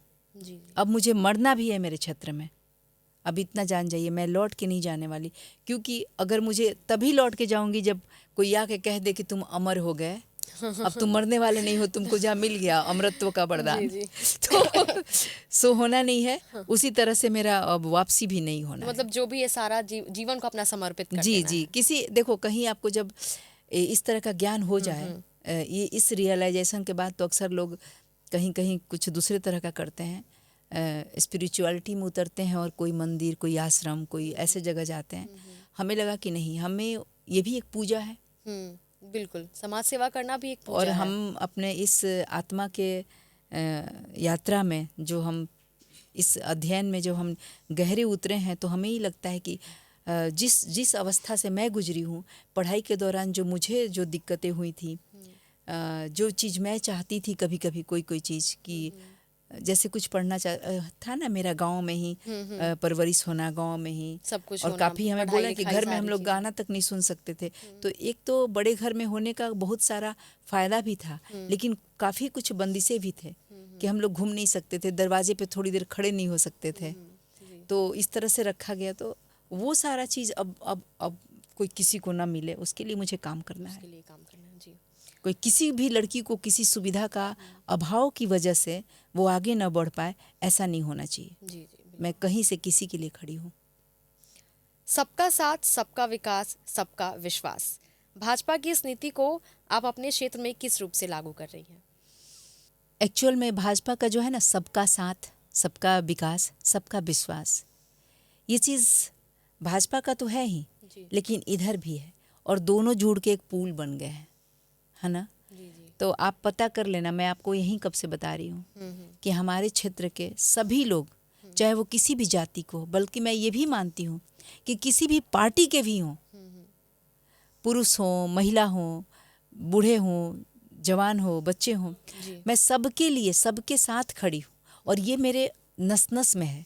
मेरे काराकाट लोकसभा क्षेत्र के जितने भी लोग हैं, वो सबके साथ मैं सेम एक तरीके से हूँ, एक तरीके से पेश आती हैं। आप सोचो ना, पता करना, अभी जो हमारे डिहरी विधानसभा में गंगौली एक गांव है, यादवों का गांव है, वहाँ पे जो राजद के लोग हैं, एकदम से मतलब राजद वाले हैं, है कट्टर ना। टाइप हाँ, एकदम। वहाँ पे मैं गई थी, मैं चुनाव के दौरान मैं वहाँ भी गई थी, क्योंकि मुझे मेरे अपने लोग लगते हैं जी कि मैं उन्हीं लोगों के लिए काम करने आई हूँ, तो पहले उन लोगों का के लिए तो खड़ी हूँ, उनकी बातें सुनूं, क्योंकि उनको भी तो सुनना जरूरी है। क्या उनके दिमाग में आखिर जब तक क्यों इतने ज्यादा मतलब क्योंकि अग्रेसिव होते हैं वो लोग, क्यों क्यों क्यों कट्टरवादी इतना अग्रेसिव ज्यादा होते हैं, है? क्या आखिर बात हो गई। जी जी। तो हमें उनको सुनना है। और एक किताब हमने पढ़ी, आई एम द माइंड, तो उसमें है कि माइंड में बस 2 ही चीज़ बस रहता है, या तो लव या तो एंगर। जी बिल्कुल। तो आप सोच लो कि जब उनके दिमाग में लव तो है नहीं, एंगर है किसी के प्रति, तो अगर उस एंगर को निकलने दीजिएगा, एक रास्ता दे दीजिएगा कि उनके सामने खड़े हो जाइए, वो अपनी सब बात बोल दें, आप सुन लीजिए, उनको भी थोड़ा सा अगर कुछ समझाने का है तो समझाइए, अन्यथा कितने पॉइंट पे तो वो भी सही होते हैं ना, जी। तो उनको भी सुन लीजिए। तो जब एंगर निकल जाएगा तो क्या बचेगा? सिर्फ लव बचेगा। जब लव हो जाएगा तो फिर इस संसार का विशुद्ध चीज़, परम सत्य चीज़ और एकमात्र ईश्वर का रूप है प्यार। तो ये सही है, बहुत अच्छी बात कही आपने, क्योंकि लोग इस चीज़ पे बात नहीं करते जल्दी। आप मतलब मैं भी बहुत लोगों का पॉडकास्ट ली हूँ, लेकिन आप पहली है जिनसे मैं ये सारी चीज़ें सुन रही, ये मुझे सही में बहुत अच्छा पॉइंट लगा। ये चीज़ें हो सकती हैं, लोग इस चीज़ पे बात कर सकते हैं, सोच सकते हैं। मैं सब जगह कोई बट मैंने लोग कभी करते नहीं सोचा ही हैं। नहीं। जैसे मैं एनडीए के प्रचार में गई, मैंने सबसे पहले तो ये लोगों को कहा कि ये प्रजातंत्र है, ये लोकतंत्र में सारे लोग इस सिस्टम का हिस्सा है। जी नेता लोग को जो मंत्री मिनिस्टर हैं जो कुछ करना है वो करना है, लेकिन जनता का भी काम है वोट देना। जी बिल्कुल। तो आप सब लोग जाइए वोट देने, एक भी व्यक्ति छूटना नहीं चाहिए। और वोटिंग परसेंटेज तो 75+ होना चाहिए। जी आप 100% दो, मान लो कि कुछ इधर उधर हो जाएंगे, कुछ काम से छूट गए, लेकिन प्रयास करो कि सबको जाके वोट दो, किसको भी देना है। और एक और बात मैंने बोला कि आप अपने विवेक से ही सोचो कि आपको किसी ने बताया हुआ है, दिमाग में डाला हुआ है कि नहीं नहीं इसी को देना, इसी को देना, तो आप उस तरह से भी मत जाओ। जी और ना ही मेरा भी सुनो। आप अपने मन से खुद सोचो कि किसके सत्ता में आने से बिहार में विकास हुआ है, किसके सत्ता में आने से महिलाओं का जीवन में इतना बड़ा बदलाव, इतना बदलाव, सुधार। कायाकल्प ही हो गया। जी जिन्होंने बच्चियों को पढ़ने के लिए इस तरह से मोटिवेट किया, एक से एक योजनाएं लागू करके महिलाएं आत्मनिर्भरता की तरफ बढ़े, उसके लिए भी पैसाओं का मतलब सुविधा दिया गया, हर तरह से सोचा गया, पेंशन, वृद्धा पेंशन भी बढ़ना, हर चीज़ देखा गया। तो आप देखो कि किसके आने से हो रहा है, जी अब फिर किसके आने से क्या होगा। तो आप लोग खुद से विचार करो बिल्कुल, और कैसा बिहार चाहिए आपको, उस हिसाब से वोट दो सीधे। तो हमारे लोग हैं, मेरा समझाना तो कर्तव्य है। जी बिल्कुल। आपके अनुसार बिहार की असली ताकत क्या है? मतलब उनकी जनता, उसकी संस्कृति या उसकी संघर्षशीलता, क्या है सबसे? बिहार की असली ताकत तो बेशक जनता है, जनता है। और जो संघर्षशीलता की बात की, तो वो भी एक चीज़ है, वो भी हर किसी के अंदर आना चाहिए कि हाँ, चाहे वो अपने संघर्ष करे अपने उन पुरातन विचारों से जिसको उसका परिवार ढोए जा रहा है, बेतुक, मतलब कोई उसका तुक नहीं है, फिर भी ढो रहे हैं, किसी को लेके चल रहे हैं। तो ये सब तो एक इस सब से हटना पड़ेगा आदमी को। तो एक उससे हटने के लिए आपको संघर्ष तो करना है ना, लड़ना है ना। मम्मी पापा के खिलाफ जा करके, मतलब ये नहीं, आप लोग क्यों कहते हो कि लालू यादव को वोट दो, क्यों दे, अंधरिया लाने के लिए क्यों दे, फिर से बिहार में वही ये होने के लिए कि हम क्योंकि बिहारी, कहीं ना कहीं पेरेंट्स भी प्रेशर बनाते हैं कि हम तो इसको वोट दे रहे हैं तो तुमको भी इसी को देना है वोट। हाँ हाँ, क्यों ऐसा होता है ना। तो लोग, उनको तो संघर्ष करना है, तो भी एक शक्ति है। अगर जो भी बच्चे संघर्ष के लिए निकल पड़े तो वही। देखिए, मेन जो आपने पूछा ताकत क्या है, तो बेशक ताकत जनता है। जनता अगर हमारी, जनता जनार्दन। जी जी, और क्या, जनता में बहुत पावर है। अगला है कि 2025 चुनाव में महिलाओं का जमकर वोटिंग करना, क्या आपको लगता है कि आने वाले समय महिलाओं की भूमिका जो है वो रिजल्ट में बदलाव ला सकती है? क्योंकि इस बार जमकर वोटिंग हुई है, महिलाएं काफ़ी ज़्यादा अग्रेसिव मूड में थी। एकदम कोई डाउट नहीं है इसमें। हम लोग जब ग्राउंड रिपोर्ट, मतलब जैसा हम लोग रिपोर्टिंग करने गए तो पता डाउट चला। ही नहीं है, सब महिला तो बाप रे, हम तो सोच ही नहीं सकते थे। मुझे इतनी खुशी हो रही थी कि मेरे क्षेत्र की महिलाएं, ओ माय गॉड, कोई कोई तो ठीक है, एक तो है कि हमको रोजगार के लिए पैसा मिला है, नीतीश बाबू ने हमारे लिए सोचा है कुछ। ये कुछ महिलाएं तो छोड़िए ना, कुछ मिले चाहे ना मिले, राम मंदिर बनवा दिए ना, हमारे राम जी के साथ इंसाफ हो गया है ना। हमारा जम्मू कश्मीर में 370 की बात कर रही थी, ओ माय गॉड, मतलब अवेयर हो चुकी हैं। बहुत बहुत ज़्यादा खुश थे सब महिलाएं। बोले ना कि ऐसे बड़े बड़े नेता है ना, मतलब बड़े नेता का मतलब कि बड़े सोच वाले नेता, सबको साथ लेके चलने वाले नेता, इस सेंस में मैंने बड़े बड़े नेता बोला। एक और सवाल है, आपके टिकट नहीं मिलने के बाद भी आप इतने सक्रिय रही, इतना एक्टिव रही, डोर टू डोर जाती रही, इतना ज़्यादा कैंपेन, सबका साथ देना, मतलब क्या इसके पीछे क्या है? कोई नाराज़गी नहीं आपके अंदर है? नहीं, मैंने तो आपको पहले बताया कि नाराज़गी वाली तो कोई बात ही नहीं। टिकट नहीं मिलना, नाराज़गी क्यों? वो तो हमारे जो ऊपर के शीर्ष नेतृत्व के लोग ना फैसला करेंगे कि टिकट देना है नहीं देना है। मुझे थोड़े अपना उसमें चलाना है, उनका चलने देना है, है ना। मेरा इतना ही धर्म है कि जिस पार्टी से जुड़ी हूँ और उनका जो गठबंधन है, तो हमारी जो राष्ट्रीय जनतांत्रिक गठबंधन जो हमारा है, इसमें जाकर के ये मजबूत हो और ये उभर कर आए। जैसे कि पिछले चुनाव में आपने देखा था 20 में सब हरा हरा ब्लू ब्लू हो गया था पूरा मेरा लोकसभा, इधर शाहाबाद उधर मगध काफ़ी रंग बिगड़ गया था। इस बार सबको हम सोचे कि नहीं, ये छवि बदलनी है। तो जिस पार्टी में मैं हूँ उसको मजबूती देने के लिए मैं जो भी कर सकती हूँ वो मुझे करना था। इसके लिए आपको मेरी सक्रियता दिखी है कि मैं कई विधानसभाओं में जा करके घर घर जा, रील्स भी बहुत ज्यादा देखे हैं, वायरल हो रहे हैं काफी ज्यादा। हर जगह जा करके मैंने एक एक व्यक्ति को पूरी बात समझाई है, ताकि एक व्यक्ति अपने परिवार में कहेगा, पूरा परिवार आपस पड़ोस में भी चर्चा करेंगे, क्योंकि लोगों को अपने उस विचार को तो रखना पड़ेगा ना, अवेयरनेस फैलाना पड़ेगा। हाँ, तो इस तरह से हम उस पार्टी को मजबूती देने के लिए जो भी हुआ हर जगह जाके प्रचार किए हैं। इसलिए मैं सक्रिय हो सके आप एक्टिव रही हैं पूरी। ये दिमाग में मेरे इतना ज्यादा रील्स देख रहे हैं कि आपका ज्यादा के लोगों से बात करना, समझाना, तो वही मुझे लगा कि टिकट नहीं मिलने पे भी इतना ज्यादा एक्टिव, मिल जाता तो कितना ज्यादा होता। देखो, अगर टिकट मिलने से मैं खुश होती हूँ, दुखी होती हूँ, तो वही मैं पुराने लोगों की तरह स्वार्थ की राजनीति हो गई। मैंने आपको पहले ही बताया कि मैं यहाँ आई हूँ अपने क्षेत्र में प्रॉस्पेरिटी लाने के उद्देश्य से, कि हमारे जो हमारी काराकाट की जनता है, काराकाट लोकसभा क्षेत्र की जनता है, उनके जीवन में समृद्धि आए, यहाँ के पर्यावरण में एक हरियाली आए, सब कुछ हम उसको संरक्षण देना चाहते हैं, लोगों के अकाउंट में धन आए, उनका मान सम्मान बढ़े। तो इसके लिए मैं काम करती हूँ। और मैं राजनीति में भी इसीलिए जाना चाहती हूँ कि इससे रिलेटेड वो कौन से बड़े काम हैं जो राजनीति में जाकर हम उसको बल देने के लिए कर पाए, है ना। तो ठीक है, बेशक मैं चाहती थी जाना, नहीं हो पाया, उसके लिए मुझे चिंता करने की बात नहीं है। जो काम अभी मेरे हाथ में है मैंने उसको किया, वो चीज़ रुकेगा नहीं, वो नहीं रुकेगा, कभी नहीं। अगला सवाल है कि आप ही के जगह से संबंधित वो सवाल है। आपके रोहतास जिले में बीजेपी मानो जैसे खत्म हो गया है, तो आप तो इतने बोलती हैं बीजेपी एकदम दिल में है, आपके रग रग में है, तो आपको बुरा नहीं लगता? क्या वापस कैसे लाएंगे बीजेपी को? नहीं, हमने बल्कि अपने लोगों को सुना कि बीजेपी एकदम से खत्म हो गई, तो उसके लिए लोग दुखी हो रहे हैं। अरे भाई, हम एक देखो, हमारा ना एनडीए का जो गठबंधन है ना, इतना अटूट और इतना एक है कि इस बार देखो हमारा संकल्प पत्र भी एक साथ जारी हुआ है। सबका अलग अलग नहीं, पांचों सबका एक साथ जारी हुआ। तो हम एक पार्टी हैं। अगर हम उसमें से सब किसी न किसी पार्टी से जुड़े हैं, कोई रालोमा से जुड़ा है, कोई लोजपा से जुड़ा है, कोई हम से जुड़ा है, कोई बीजेपी से जुड़ा है, कोई जेडीयू से जुड़ा है, सब लोग जुड़े हुए हैं। तो हमारे ही गठबंधन के लोगों को कहीं कहीं तो मिला ही है ना। तो उसमें इतना क्या है कि एकदम इतना मायूस हो गए, दुखी हो गए? कोई बात नहीं भाई, अपने एनडीए के लोग लड़ रहे हैं, हमें बस उनको एनडीए को मजबूत करना है। मेन भाव तो ये होना चाहिए।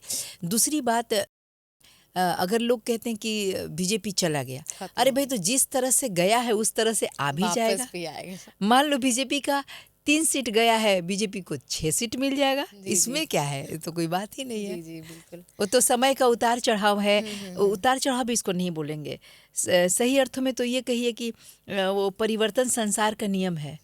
तो अपने नियम पे ये परिवर्तन चल रहा है, है ना। अगला सवाल है कि 2020 का विधानसभा का चुनाव देखें और 2024 का लोकसभा चुनाव देखें तो एनडीए के लिए यह काफ़ी चुनौतीपूर्ण रहा। इस चुनाव में एनडीए कैसे इससे निपटेगी, ये सारी चुनौतियों से?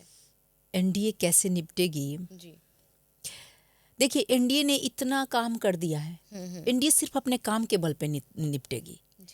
और एनडीए के जो यहाँ के जो हमारे राज्य में जो नेता हैं, और नीतीश कुमार जी का इतना बड़ा चेहरा है, इतना बड़ा व्यक्तित्व है कि उनके साये में, मतलब पूछो ही मत, एक बहुत बड़ा बदलाव जैसा उन्होंने किया है, उसी तरह से वो सब कुछ बहुत ही अच्छा होने वाला है। तो काम के बल पे हम निपट जाएंगे। जो भी कमियां थी, जहाँ भी हम माइनस हो गए थे, वहीं पे हम प्लस हो जाएंगे। हरी ये कमाल का काम किए हैं। अब थोड़ी स्ट्रेटजी भी इस बार चेंज हुई है। लोगों में उनके काम का प्रभाव और बढ़ा है, महिलाएं और ज़्यादा सशक्त हुई हैं, उनकी फ़ैन हुई हैं, जैसे मैं फ़ैन हाँ, हूँ। जैसे आप फैन है वैसे। तो बहुत ज़्यादा मतलब सब कोई सब सारी लड़कियों को लगता है कि यही तो हैं जो हमें पढ़ा रहे हैं, बढ़ा रहे हैं। महिलाएं कहती हैं यही तो हैं जिनके बल पे आज हम आत्मनिर्भर होने का सपना देख रहे हैं। यही तो है कि बेटा बहू, जो बुजुर्ग महिलाएं हैं वो भी कहती यही तो हैं, नीतीश जी न है। हम रास्ते में मेरे को लोग बोले नीतीश जी हैं, जिनकी वजह से आज हमको बेटा बहू कुछ करे ना करे, पैसा दे ना दे, आज उनकी वजह से, नीतीश जी और मोदी जी की वजह से हमको वृद्धा पेंशन मिल रहा है। हमको क्या कमी है? मतलब किसी पर डिपेंड नहीं ऐसा रहना है। हवा है। सब किसान सम्मान निधि के द्वारा आपको किसान लोग भी बल्ले बल्ले कर रहे हैं। तो काम बोलता है भाई, अब जी, तो जी। दिखेगा। इस बार देखिए 14 तारीख को रिजल्ट आने दीजिए, बिल्कुल। आपको दिख जाएगा कि कैसे निपटे हैं। जी, जी। अगला सवाल है कि गोह, डिहरी, नोखा, काराकाट जैसे क्षेत्रों में आप लगातार सक्रिय रही हैं, एक्टिव रही हैं। वहाँ ग्राउंड पे आपने मतलब क्या देखा? एनडीए का स्ट्राइक रेट इस बार कैसा रहेगा? बहुत शानदार। हमने देखा कि ग्राउंड पे मैं जहाँ भी गई, आपको एक अच्छी बात बता दूँ थोड़ा सा, कि जो एनडीए वाले हैं वो तो खैर हैं ही, उनका तो जी, खैर जी। कोई कहना ही नहीं है। जो एनडीए वाले नहीं थे वो एनडीए वाले होते जा रहे हैं, क्योंकि उनके वर्ग में जो राजद के लोग, मान लीजिए कि जब तक लालू यादव ने चरवाहा विद्यालय दिया, जब तक लोग अशिक्षित रहे, अनपढ़ रहे, तब तक रहे। लेकिन समय के साथ उनकी भी आंखें खुल गई, कुछ पढ़ गए तो आगे बढ़ गए। कुछ लोग लगा कि क्या हम लकीर के फकीर बने जा रहे हैं, किसके ललकारे पे हम दौड़ रहे हैं, कौआ कान ले लगे जाते जा रहे हैं। सामने नीतीश कुमार जैसा, मोदी जैसा विराट व्यक्तित्व तो हमारे लिए तपस्या कर रहा है, खड़ा है। तो वो लोग भी अभी अपने एनडीए के फेवर में आ रहे हैं। जी, जी। और आधी आबादी का, मैं सच बता रही हूँ, आधी आबादी का पूरा वोट इनको मिल रहा है। एनडीए। हाँ हाँ, बहुत ही कमाल का। मतलब मैं तो ये कह रही हूँ कि हर जगह जोश दिख रहा है। अगर इसको मैं आपके चैनल के माध्यम से कहती हूँ, मुझे बहुत दुखद है, अगर इस चीज़ में कोई कमी अगर आ रही है ना, तो आपसी फूट, वो जातिगत जो आपके अंदर जो वो गंदगी आपके अंदर है कि मेरे जात का नेता होना चाहिए, उसका हम जी, वोट जी। डालेंगे।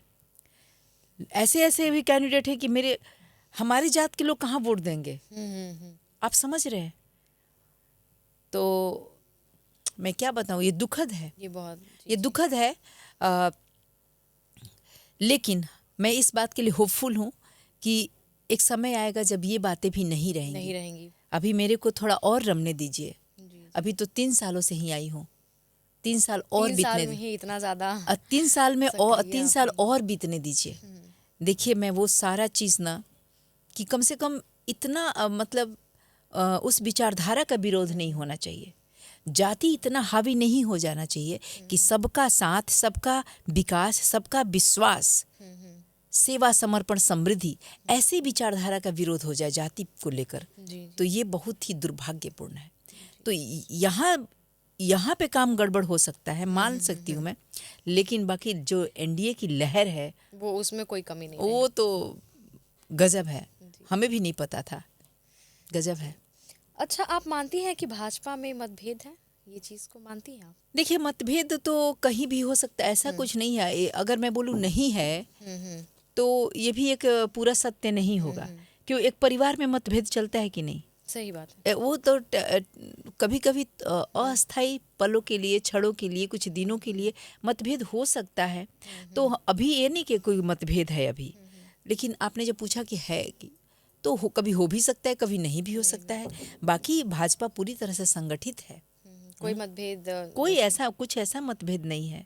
और ऐसा मान लो कि परिवार है, एक साथ बर्तन रहते हो, खटकता भी है, तो सबको अपनी अपनी बात कहने का हक भी है।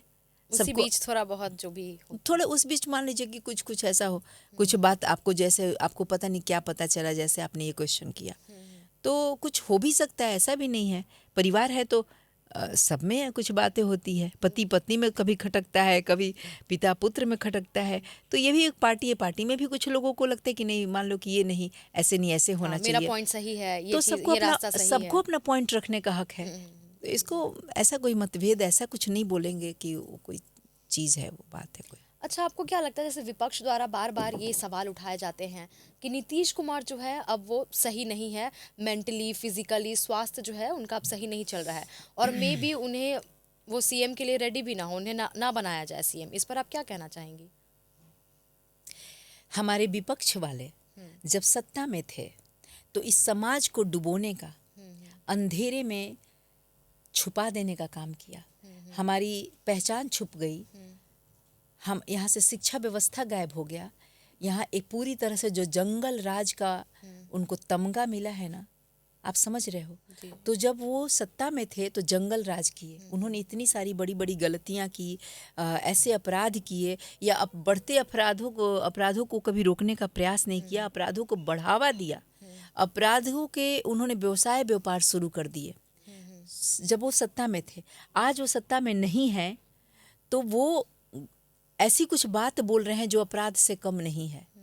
आप सोचो, हमारे माननीय मुख्यमंत्री श्री नीतीश कुमार जी, हमने काम के दम पर उनको इस तरह से अपनाया। जैसे अभी हमारी बात हो रही थी, आपने भी कहा कि हम भी उनके फ़ैन हो गए। मैं भी बहुत पहले ही जानती थी कि एक अच्छे मुख्यमंत्री हैं। हम अब कह सकते हैं, क्योंकि पहले तो यही चर्चा हुआ कि अरे कनेक्टिविटी बढ़ी, सड़कों का जाल बिछने लगा, हर जगह सड़कों का आसान हो गया, चौड़ीकरण हुआ, मतलब काफ़ी गांव-गांव तक सड़कें पहुंची, गली गली तक पक्के हुए। सब कुछ उन्होंने काफ़ी कुछ काम किया, महिलाओं की स्थिति में जो बदलाव किया, हर एक पॉइंट को उन्होंने छुआ, सब कुछ किया, मतलब लोगों का जीवन आसान हो सके। और जो सबसे बड़ा मैं काम कहती हूँ, एक और बड़ा काम जो उन्होंने शराबबंदी को लागू किया, उसको आप साधारण मत समझना। उस शराबबंदी की वजह से आप सोचो इस राजस्व को कितना नुकसान है, लेकिन उन्होंने वो नुकसान सहना गवारा किया जी। लेकिन उन्होंने अपनी क्षेत्र की बहनों के जीवन में जो घरेलू हिंसा का शिकार होती थी उस शराब की वजह से, वो ना हो, उन्होंने वो नुकसान सहना गवारा किया और इसके लिए उन्होंने बंद किया। आप समझ रहे हो कहाँ सोच रहे हैं जी जी, किस तरह से चीज़ों पे कंट्रोल कर रहे हैं। जी जी। अच्छा, विपक्ष ही क्यों नहीं बोलेगा? क्योंकि उनमें कुछ बोलने के लिए उनमें कुछ कमी ही नहीं है। जब कमी नहीं है तो उनको लोग बोलेगा कि आप सोचो ना, मतलब 20 साल में कोई करप्शन का छींटा है उनके ऊपर? परिवारवाद है उनमें? कुछ भी ऐसा कोई दोष है ही नहीं। तो जिसमें दोष ही दोष भरे हुए हैं, सुपुआ हंसे चलनिया के जन्म में, चलनिया हंसे सुपुआ के जन्म में 76 गो छेद बा। जी जी। तो जिसमें इतना दोष खुद है, वो हमारे नीतीश कुमार जी पे उंगली उठाएगा। हम कह रहे हैं कि भगवान करे कि सबकी उम्र लंबी हो, सब इतने दीर्घायु हों, और उनके वो लोगों के जीवन में वो दिन भी आए कि वो बूढ़े भी कहलाए। मैं तो चाहती हूँ कि हमारे नीतीश कुमार जी 100 साल के भी बूढ़े हों, वो 100 साल भी आए और वो बूढ़े हों, और इसी उस तरह से बिहार में जो काम करें वो करते रहे। तो बुढ़ापा, मैं उन आपके विपक्ष में बैठे लोगों को बोलूँगी कि बुढ़ापा एक वरदान है, एक ईश्वर का आशीर्वाद है, ये अभिशाप नहीं है। बुढ़ापा बीमारी नहीं है, ये भगवान का वरदान है। और ऊपर से वैसा बुढ़ापा जिसमें उनकी भक्ति, उनका कार्य शक्ति और धीरे धीरे बढ़ रहा है अपने क्षेत्र के लोगों के लिए। जो आप देखिए कि धीरे धीरे अपने कार्यकाल में जब उनका उठाकर देखेंगे तो धीरे धीरे और ज़्यादा वो सोच रहे हैं, वो बिहार के लिए कैसा विज़न रखे हुए हैं। विपक्षियों को, विरोधियों को समझने की ज़रूरत है। जी। अगला सवाल है कि जैसे आपकी नज़र में नीतीश कुमार का व्यक्तित्व क्या है? जैसे लालू प्रसाद यादव को बोला जाता है, उनको कहा जाता है कि वो दबे कुचले जो भी लोग हैं उनकी आवाज़ बने, लालू प्रसाद यादव। नीतीश कुमार के बारे में क्या राय है आपकी? पूरी जनता के साथ खड़े हुए, पूरे बिहारियों के साथ खड़े हुए, उनके मान सम्मान को उन्होंने बढ़ाया। नीतीश कुमार जी पूरे बिहारियों के मान सम्मान के लिए खड़े हुए, उनके निर्धनता को दूर करने के लिए खड़े हुए, उनको समाज में बराबर का अधिकार देने के लिए खड़े हुए। नीतीश कुमार जी तो बिहार का गौरव हैं, बिहार की जान है। उनका तो कहा जाए तो मैं काफ़ी समय ले लूँगी आपका। तो आप एक ही बात जान जाइए कि बिहार का भाग्य है, इस प्रदेश का सौभाग्य है कि एक समय, कहते ना कि अंधेरे के बाद एक दिन आता है, रात के बाद दिन आता है, अंधेरे के बाद उजाला आता है। तो जंगल राज के अंधेरे के बाद नीतीश जी का आना एक सूर्योदय के समान है, जो कि बिहार का भाग्योदय हुआ। जी। तो वो उस व्यक्ति ने तो बिहार का सवेरा दिखाया है सबको। तो नीतीश कुमार और लालू प्रसाद यादव, इन दोनों में आप अंतर क्या बता सकती हैं? क्या अंतर है दोनों अभी मैं क्या बोल रही हूँ कि में? अंतर क्या है दोनों में? एक ने किसी खास वर्ग पे ध्यान दिया, उसको जुटाया, लेकिन उसके लिए किया कुछ नहीं। वो लालू जी थे। नीतीश जी ने पूरे बिहारियों पर ध्यान दिया, सबको सबको साथ लेकर चले और सबके लिए सब किए। एक अंतर आप समझ गए। जी। दूसरी बात कि लालू यादव जी के शासनकाल में जितना लोग बिहारी कहने से कतराते थे, इनके शासनकाल में बिहारी कहलाने वाले एकदम से सीना तान के कहते हैं हम बिहार से हैं। गर्व तो से आप बिहारी हैं। सोच सकते हैं कि कितना फर्क है दोनों में। तो क्या आपको लगता है कि लालू प्रसाद यादव सच में दबे कुचले की आवाज बने, लोग ऐसा कहते हैं, आपको क्या लगता है इस पर आप क्या बोलना चाहेंगी? लालू यादव ने ये काम बहुत अच्छा किया, इसमें मैं उनको एक बात मानती हूँ। इसी बात से मैं बोलती हूँ कि एक सच्चे राजनीतिक आप हाँ एक हाँ, शब्द मैंने में बोला बोलिए।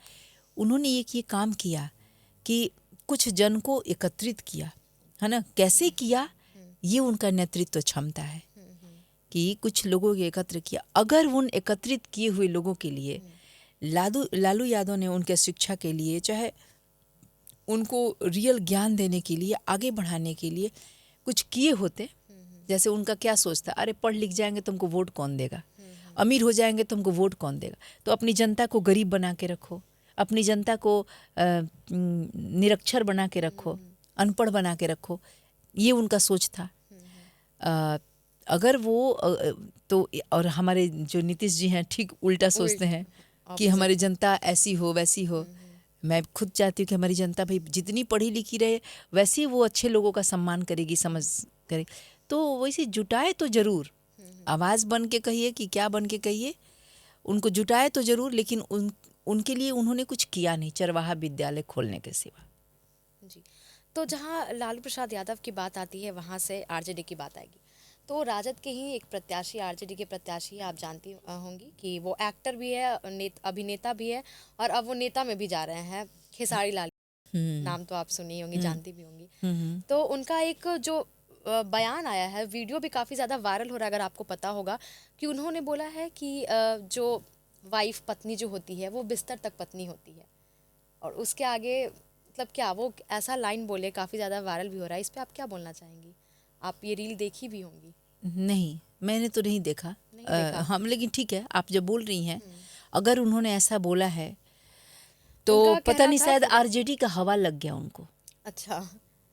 तभी उनकी समझ इतनी मतलब सिकुड़ गई कि एक पत्नी को वो उतना ही दूर तक समझ रहे हैं। वो ये नहीं समझते हैं कि उनके जीवन में हर जगह कदम से कदम मिला के वो चलने वाली जीवन संगिनी कहलाती हैं। वो आपके जीवन की स्वामिनी है, आपकी शक्ति है वो। आप उतने बड़े चीज़ को आप क्या बना के पेश कर रहे हैं? इसका मतलब आरजेडी पन हावी हो रहा है आपके अंदर। निकल जाइए खेसारी जी, आरजेडी छोड़ दीजिए। तो मतलब क्या खेसारी जी, आपको क्या लगता है, इससे पहले वो ठीक थे और आरजेडी का हवा लग गया उनको इस क्योंकि पहले तरह से? हमने वो कभी ऐसा नहीं सुना उनको कि इस तरह का सोच। मैंने बोला ना कि भोजपुरी इंडस्ट्री से मैं काफ़ी दूर रही हूँ। मैं कभी कोई गाने भी नहीं सुनती, मैं ना कभी कोई मूवी भी हमने नहीं देखी।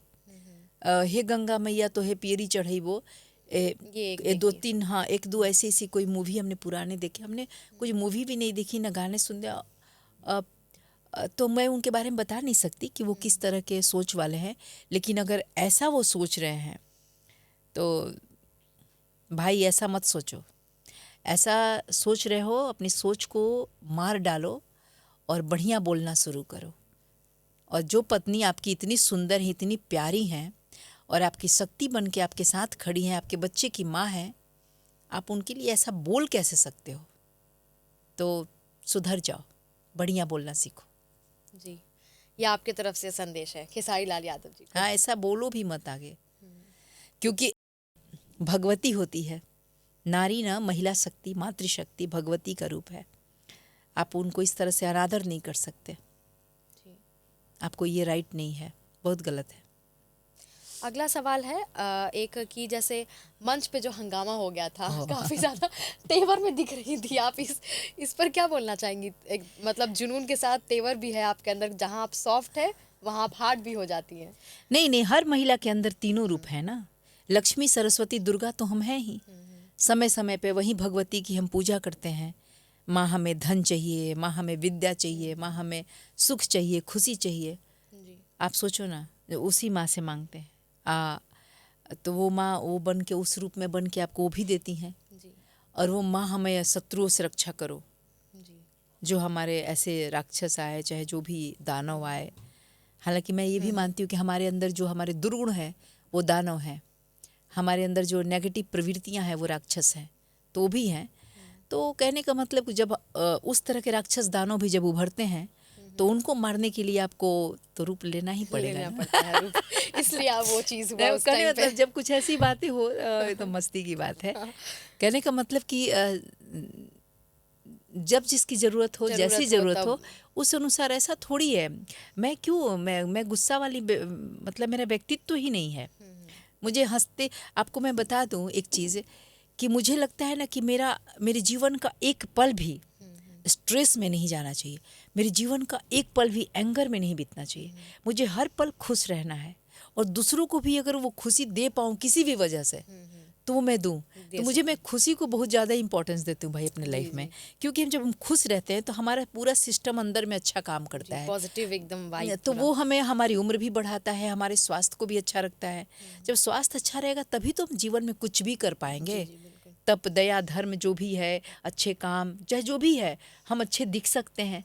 जब हम सब तरह से अच्छे रहेंगे तभी तो। और सब तरह से आपको अच्छा रखने में, आपका खुश रहना आपको बहुत हेल्प बहुत करता है। ज़्यादा ज़रूरी है। हाँ, तो इसके लिए मैं खुश रहने वाली व्यक्ति हूँ। और अगर मान लीजिए कुछ ऐसा वैसा सामने आ जाए तो उसको भी देख लूँगी। वो भी देख सामना कर हाँ, लेते हैं। और क्या। जी। अच्छा, कभी दूसरी पार्टी से आपको कोई ऑफर आया हो जुड़ने का, या कुछ टिकट विकेट का? दूसरी पार्टी से आया था, मैंने बोला ना, एक दो पार्टी से मेरे को बोला गया था, लेकिन मुझे बीजेपी।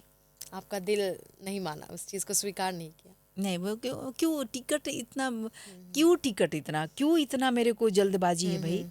आप सिंपल सोचो ना, इतनी जल्दी क्या है कि अपना फेवरेट पार्टी छोड़ के आनन फानन में किसी में भी कूद जाओ, ऐसा क्यों। हाँ बिल्कुल। हाँ, बीजेपी जेडीयू ये दो मेरे को एक लगते हैं। मैंने बोला ना, ये दो पार्टी के जो नेता लोग हैं, हमारे नीतीश कुमार जी, हमारे मोदी जी, हमारे योगी जी, तो ये कुछ लोग हैं जो कि इनके लिए कुछ सोचना ही नहीं। जी किरण जी, अगला मतलब मैं ऐसे कुछ राजनीतिक चेहरे जो है उनका मैं नाम लूंगी और आपको बस एक शब्द में उनके बारे में बताना है, ठीक है? तो सबसे पहला है नीतीश कुमार।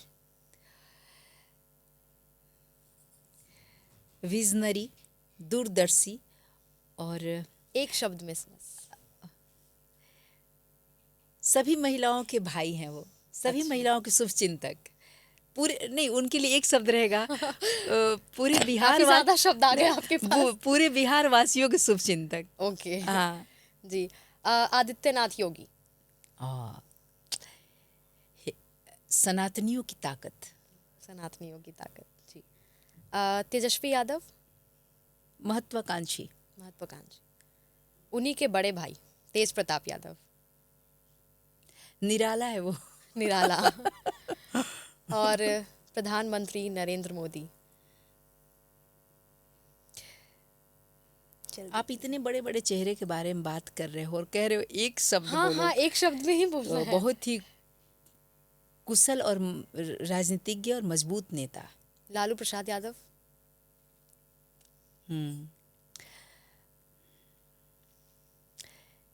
सच्चा राजनीतिज्ञ। सच्चा राजनीतिज्ञ। चिराग पासवान। अच्छे हैं। अच्छे हैं, अच्छा शब्द उनके लिए। जी।